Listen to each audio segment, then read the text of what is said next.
నేను అడుగుతా ఉన్నా, ఒకవైపున చూస్తే ఎరువుల దగ్గర నుంచి ప్రతిదీ కూడా ఈ 2 సంవత్సరాలుగా రైతులకు పెట్టుబడి ఖర్చులు పెరుగుతూ ఉన్నాయి. మరోవైపు చూస్తే రైతులకు 2023-24 అంటే 2 సంవత్సరాల కింద వచ్చిన రేట్లు కూడా ఇవాళ రైతుకు రాని పరిస్థితి కనిపిస్తూ ఉంది. మరోవైపు చూస్తే ఒకవైపున రేటు లేదు, మరోవైపున చూస్తే కొనుగోలు చేసే కార్యక్రమం కూడా జరగడం. ఇదే ఉత్తరాదిన ఈ ప్రాంతంలో 83 మిలియన్ కేజీల పొగాకు పండితే 105 రోజుల వేలం అయిపోయిన తర్వాత కూడా కొనుగోలు చేసింది కేవలం 10 మిలియన్ కేజీలు మాత్రమే. అంటే కేవలం 12% మాత్రమే పండించిన పంటను కొనుగోలు చేసిన పరిస్థితి రైతన్నకి ఇవాళ ఇక్కడ ఉత్పన్నం అవుతా ఉంది. ఇదే ఏరియాకు సంబంధించి టొబాకో బోర్డు గ్యారంటీ ఇస్తూ ఖచ్చితంగా కొనుగోలు చేస్తామని చెప్పి లిఖితపూర్వకంగా రాసిచ్చింది 49.70 మిలియన్ కేజీలు టార్గెట్గా నిర్ధారించి లిఖితపూర్వకంగా కొంటాము అని రాసిచ్చింది. వాళ్ళు కొంటామని చెప్పిన తర్వాతనే రైతులు పంటలు వేశారు. దానితో కూడా చూసినా కూడా వీళ్ళు కొనుగోలు చేసిన 10 మిలియన్ కేజీలు కేవలం 20% కూడా మించిలేని పరిస్థితి ఈరోజు ఈ ఉత్తరాది ప్రాంతంలో కనిపిస్తూ ఉంది. ఇక రాష్ట్ర వ్యాప్తంగా కూడా పరిస్థితి గమనిస్తే రాష్ట్రంలో ఈ సంవత్సరం 232 మిలియన్ కేజీలు రాష్ట్రంలో ఉత్పత్తి జరిగితే ఉత్తరాది ప్రాంతం, దక్షిణాది ప్రాంతం 2 ప్రాంతాలు కలిపి ఇవాళకి కొనుగోలు చేసింది కేవలం 47.3 మిలియన్ కేజీలు మాత్రమే కొనుగోలు చేసింది. అంటే పండిన పంట 232 మిలియన్ కేజీలు కొనుగోలు చేసింది రాష్ట్ర వ్యాప్తంగా. ఉత్తరాది ప్రాంతం, దక్షిణాది ప్రాంతం 2 కలిపి కొనుగోలు చేసింది కేవలం 47.3 మిలియన్ కేజీలు. అంటే కేవలం 21% మాత్రమే. నేను అడుగుతా ఉన్నా, వీళ్ళ మాటలు నమ్మి వాళ్ళు లిఖితపూర్వకంగా ఇచ్చిన హామీ మేరకు 142 మిలియన్ కేజీలు మేము కొనుగోలు చేస్తాము, మీరు పంట వేయండి అని చెప్పి వాళ్ళు చెప్పిన నేపథ్యంలో వేసిన పంట కొనుగోలును సైతం ఒక్కసారి బేరీజు వేసుకుంటే వీళ్ళు కొంటామన్నది 142 మిలియన్ కేజీలు, కొనింది చివరకు 47.3 మిలియన్ కేజీలు మాత్రమే. అంటే కేవలం 33% మాత్రమే కొనుగోలు చేసిన పరిస్థితి. మరో వంక 105 రోజులు, వేలం రోజులు దాటిపోయిన పరిస్థితి కనిపిస్తూ ఉన్నాయి. నేను అడుగుతా ఉన్నా, ఈరోజు ఇదే వేలం కేంద్రంలో నేను వస్తున్నాను కాబట్టి, ఈ ప్రాంతానికి నేను వస్తానని చెప్పాను కాబట్టి ఒక వారం 10 రోజుల నుంచి 10 రూపాయలు రేటు పెరిగింది. లేకపోతే ఆ రేటు కూడా పెరిగేది కూడా కాదు. అలాంటి సిండికేట్ పరిస్థితుల మధ్య జరుగుతూ ఉంది. హైయెస్ట్ రేటు చూస్తే 242 రూపాయలు కొన్నారు. యావరేజ్ రేటు ఎంత అని చూస్తే 174 రూపాయల నుంచి కొనుగోలు లేవు. మరి నేను అడుగుతా ఉన్నా, పంట కొనే నాతులు లేని పరిస్థితిలో ఇవాళ రైతన్న వ్యవసాయం జరుగుతూ ఉంది. కొనుగోళ్ళు ముందు సాగడం లేదు. ఎక్కడ చూసినా కూడా కనీసం 30% నుంచి 40% రిజెక్ట్ జరుగుతూ ఉన్నాయి. లో బిడ్స్ వేస్తూ ఉన్నారు, రిజెక్ట్ చేస్తూ ఉన్నారు. రైతన్న ఈ సిండికేట్తో రైతన్న తీవ్రంగా నష్టపోతూ ఉన్న పరిస్థితులు కనిపిస్తూ ఉన్నాయి. ఇక్కడ దళారీ వ్యవస్థ పెట్టలేకపోయి మొత్తం కొనుగోలుదారులంతా సిండికేట్ అయినా కూడా ఒక్కరిని కూడా బ్లాక్ లిస్ట్ చేయలేదు చంద్రబాబు నాయుడు గారి గవర్నమెంట్. ఒక్కరిని కూడా అరెస్ట్ చేయలేదు చంద్రబాబు నాయుడు గారి గవర్నమెంట్. ఒక్క రైతుకు కూడా భరోసా ఇచ్చే కార్యక్రమాలు ఒక్కటంటే ఒక్కటి కూడా చేయలేదు చంద్రబాబు నాయుడు గారు. అదే మన గవర్నమెంట్లో గతంలో ఇలాంటి పరిస్థితులే ఉత్పన్నమైతే వెంటనే వైఎస్ఆర్సీపీ ప్రభుత్వ హయాంలో అప్పట్లో మార్కెట్ను రంగప్రవేశం చేయించాం. మార్కెట్ ఫ్లోర్ మీదకి వచ్చి కొనుగోలు చేయడం మొదలుపెట్టింది. ఎప్పుడైతే మార్కెట్ వచ్చి కొనుగోలు చేయడం మొదలుపెట్టిందో అప్పుడు రైతులకు మార్కెట్ వచ్చి కొనుగోలు చేయడం మొదలుపెట్టడం వల్ల ప్రతి గ్రేడ్కు ప్రారంభ ధరను నిర్ణయించింది. కంపెనీల మధ్య పోటీ పెరిగింది. దీనివల్ల రేట్లు పెరిగాయి, రిజెక్ట్స్ తగ్గాయి, నో బిడ్స్ తగ్గాయి, లో బిడ్స్ తగ్గాయి. ఇది గతంలో జరిగింది. అప్పట్లో వైఎస్ఆర్సీపీ ప్రభుత్వ హయాంలో 3,000 కోట్ల రూపాయలకు ధరల స్థిరీకరణ నిధి తీసుకొని వచ్చి 7,800 కోట్ల రూపాయలు పంటలు కొనుగోలు 5 సంవత్సరాలలో జరిపి రైతన్నకు ఇబ్బందులు వచ్చిన ప్రతిసారి కూడా గవర్నమెంట్ తోడుగా ఉండే కార్యక్రమాలు చేయడం జరిగింది. కానీ నేను ఇవాళ అడుగుతా ఉన్నా, కానీ చంద్రబాబు నాయుడు గారి ప్రభుత్వం ఇవాళ చేస్తూ ఉన్నది ఏమిటి అని అంటే దళారీలతో రాజీ పడిపోయింది. దళారీలతో నాకింత నీకింత అని చెప్పి కంపెనీలతో సర్దుబాటు చేసుకుంది కాబట్టి ప్లాట్ఫామ్ మీదకి మార్కెట్ను పోటీదారుడుగా కొనుగోలుదారుడుగా దింపలేదు. చంద్రబాబు నాయుడు చేస్తూ ఉన్నది ఏమిటంటే కేవలం 94 మిలియన్ కేజీల కట, అంటే పంటేమో 234 మిలియన్ కేజీలు పండితే కేవలం 94 మిలియన్ కేజీల కట కేవలం 20 రూపాయలు మాత్రమే సబ్సిడీ కింద ఇస్తానని చెప్పి చంద్రబాబు నాయుడు గారు చెప్పడం జరిగింది.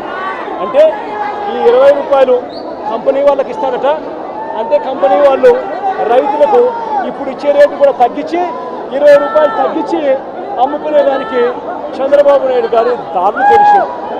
ఇదొకటి కాదు, చంద్రబాబు నాయుడు గారు కేవలం 94 మిలియన్ కేజీలు మాత్రమే కొనుగోలు చేస్తానని చెప్పడం వల్ల 232 మిలియన్ కేజీల ఉత్పత్తి అయిన నేపథ్యంలో తాను 94 మిలియన్ కేజీలు మాత్రమే పండిస్తానని చెప్పిన నేపథ్యంలో మిగిలిన పంట తాను కొనను అని చెప్పడం కూడా జరిగింది. దీనివల్ల రైతులు పూర్తిగా నష్టపోతూ ఉన్న పరిస్థితులు కనిపిస్తూ ఉన్నాయి. నేను ఒకటే చెప్తా ఉన్నా, చంద్రబాబు నాయుడు గారు చేయాల్సింది ఏమిటి అని అంటే మార్కెట్ను రంగప్రవేశం చేయించాలి. మార్కెట్ను రంగప్రవేశం చేయించి చంద్రబాబు నాయుడు గారు ప్రతి గ్రేడ్కు కూడా మినిమం ధర ఇది అని చెప్పి నిర్ధారించి ఫ్లోర్ మీదకి మార్కెట్ను పంపించారు. అప్పుడు మార్కెట్లో కాంపిటీషన్ పెరిగి రేట్లు పెరిగే కార్యక్రమాలు జరుగుతాయి. మా ప్రభుత్వ హయాంలో, వైఎస్ఆర్సీపీ ప్రభుత్వ హయాంలో ఇదే మాదిరిగానే పొగాకు రైతులకు మా 5 సంవత్సరాల కాలంలోనే ఆదుకున్న చరిత్ర ఎంతో ఉంది. ఇదే చంద్రబాబు నాయుడు గారు చేస్తూ ఉన్న ఇంకొక అన్యాయమైన తమాషా ఏమిటో తెలుసా? అది విన్నప్పుడు నాకు నిజంగా ఆశ్చర్యం అనిపించింది. పొగాకు రైతులకట కష్టాల్లో ఉన్నారని ఆయన ఇప్పుడు గమనించాడట. అందుకే 50,000 రూపాయల వరకు వడ్డీ లేని రుణాలు 3 ఏళ్ల పాటు ఇస్తాడట. నేను అడుగుతా ఉన్నా, అయ్యా చంద్రబాబు నాయుడు గారు, వైఎస్ఆర్సీపీ ప్రభుత్వ హయాంలో గతంలో 1,00,000 దాకా సున్నా వడ్డీ పథకం ఉండేదయ్యా. 1,00,000 రూపాయల దాకా రైతులు సకాలంలో కడితే సున్నా వడ్డీకి రుణాలు వచ్చే కార్యక్రమం వైఎస్ఆర్సీపీ ప్రభుత్వ హయాంలో జరిగింది. 84,66,000 మంది రైతులకు 2,050 కోట్ల రూపాయలు సున్నా వడ్డీ కింద ఇచ్చి రైతులను ఆ 5 సంవత్సరాల్లో ఆదుకున్న చరిత్ర వైఎస్ఆర్సీపీ. మరి ఏందయ్యా ఈ డ్రామాలు? సున్నా వడ్డీ పథకాన్ని రద్దు చేశావు, రైతులకు రద్దు చేశావు, మహిళలకు సున్నా వడ్డీ పథకాన్ని రద్దు చేశావు, అందరినీ రోడ్డు మీద పడేసి ఇప్పుడు రైతులను ఆదుకోవాల్సిన సమయంలో ఒక కొత్త పథకం తీసుకొచ్చినట్టుగా 50,000 అట సున్నా వడ్డీకి అట ఇక పండగ చేసుకోండి అని చెప్పి డ్రామాలు ఆడుతూ ఉన్నాం. ఇంతకన్నా దౌర్భాగ్యమైన ప్రభుత్వం ఎక్కడైనా ఉంటుందా అని చెప్పి చంద్రబాబు నాయుడు గారిని గట్టిగా నిలదీస్తూ అని అడుగుతా ఉన్నాం. ఇదే చంద్రబాబు నాయుడు గారు అన్ని విధాల రైతులను అన్యాయం చేశాడు. ఈ 2.5 సంవత్సరాలుగా ఈ పెద్ద మనిషి చంద్రబాబు నాయుడు గారు పిఎం కిసాన్కు అదనంగా ప్రతి రైతు కుటుంబానికి 20,000 రూపాయలు చొప్పున అన్నదాత సుఖీభవ అని పేరు పెట్టి ఇస్తానన్నాడు. ఈ 3 ఏళ్ళకు కలిపి చంద్రబాబు నాయుడు గారు 20,000 3 ఏళ్ళు అంటే 60,000 ఇవ్వాలి. ఇచ్చింది కేవలం 19,000 మాత్రమే. అంటే మిగిలిన 41,000 ఎగరగొట్టి పైగా 7 లక్షల మంది రైతులకు ఈ జాబితా నుంచి తొలగించేశాడు. కౌలు రైతులను తీసేశాడు. ఆర్ఓఎఫ్ఆర్ పట్టాలున్న గిరిజనులు సైతం ఈ పథకం నుంచి తొలగించేశాడు చంద్రబాబు నాయుడు గారు. వైఎస్ఆర్సీపీ ప్రభుత్వ హయాంలో ఉన్న ఉచిత పంటల బీమా పథకాన్ని చంద్రబాబు నాయుడు గారు రద్దు చేశాడు. ఏ సీజన్ ముగిసేలోగా, ఏ సీజన్లో పంట నష్టం జరిగినా ఆ సీజన్ ముగిసేలోగానే వైఎస్ఆర్సీపీ ప్రభుత్వ హయాంలో ఇచ్చే ఇన్పుట్ సబ్సిడీ కార్యక్రమం ఇవాళ రద్దు చేశాడు చంద్రబాబు నాయుడు గారు. మోంతా తుఫానుకు సంబంధించి 9 నెలలు అవుతా ఉన్నా కూడా ఇవాళకి కూడా బాధిత రైతులకు ₹1 కూడా ఇన్పుట్ సబ్సిడీ ఇచ్చిన దాఖలాలు లేవు చంద్రబాబు నాయుడు గారు ప్రభుత్వం. ఇదే పెద్ద మంది చంద్రబాబు నాయుడు గారు రైతులకు గతంలో అందే 0 వడ్డీ పథకాన్ని రద్దు చేశారు. ఉద్దేశపూర్వకంగా రైతు భరోసా కేంద్రాలను నిర్వీర్యం చేశాడు. ఈ క్రాప్ వ్యవస్థను నిర్వీర్యం చేశాడు. టెస్టింగ్ ల్యాబ్లను నిర్వీర్యం చేశాడు. రైతులకు అవసరమైన ఎరువులు సైతం ఈ 2 ఏళ్లలో విపరీతమైన రేట్లకు పెరగడమే కాకుండా మరోవైపున బ్లాక్లో దళారీల దగ్గర రైతులను కొనుగోలు చేయాల్సిన అద్భుతమైన పరిస్థితిలో ఈరోజు రాష్ట్రంలో వ్యవసాయ రంగం ఉంది. నేను అందుకే చెప్తా ఉన్నా, చంద్రబాబు హయాంలో గిట్టుబాటు ధరలు వచ్చింది. కేవలం ఏ రైతుకు గిట్టుబాటు ధరలు రాలేదు. ఏ పంటకు చంద్రబాబు గారి హయాంలో గిట్టుబాటు ధరలు రాలేదు. గిట్టుబాటు ధరలు వచ్చింది కేవలం ఒకే ఒక్క పంటకు. ఆ రైతులు కూడా చంద్రబాబు గారి వెన్నుపోటు పార్టీకి సంబంధించిన మనుషులే. అదే పంట తెలుసా? గంజాయి తప్ప. చంద్రబాబు నాయుడు గారు అంటాడు బియ్యం తింటే క్యాన్సర్ వస్తుందంట, కాబట్టి వరికి గిట్టుబాటు ధరలు రాకుండా డమాల్ చేసే కార్యక్రమం చేశారు. చంద్రబాబు గారు అంటాడు మిర్చి తింటే అసిడిటీ వస్తుందంట, కాబట్టి మిర్చి పంటకు గిట్టుబాటు ధర రాకుండా డమాల్ చేశాడు.